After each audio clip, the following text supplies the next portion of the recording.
Be, pwede mahiram yung notebook Sure, mo? why not? Go ahead. Salamat. Ingatan mo ha, magandang sulat ko dyan. Oh, ano to? Nakakainis. Hindi ko mabasa. Parang kinaig ng manok yung sulat niya.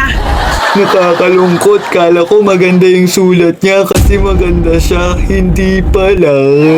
Iyo, nakakadiri naman yung sulat niya. Dugyot. Buti na lang maganda siya. Nakakatakot para tayo nagbabasa ng horror book. Hindi pa natin binabasa pero nakakatakot na. Nakaka-boring na magbasa tapos nakita ko pa yung sulat niya. Parang gusto ko na lang sumuko sa live. Nakakaya namang sabihin sa kanya pero anong taon ka ba pinanganak? Bakit hindi ko maintindihan yung sulat mo? Nakakaingit naman siya, no? Ang ganda-ganda niya pero yung sulat niya sa sobrang ganda, wala tayong maintindihan. Naku, mas malala pa pala siya sa atin magsulat kasi tayo nababasa pa kahit papaano.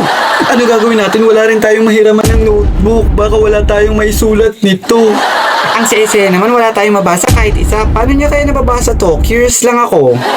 Be, ano to? Ayan ba? Hindi ko rin alam eh. Basahin mo na lang. Sarili ng sulat, hindi niya maintindihan?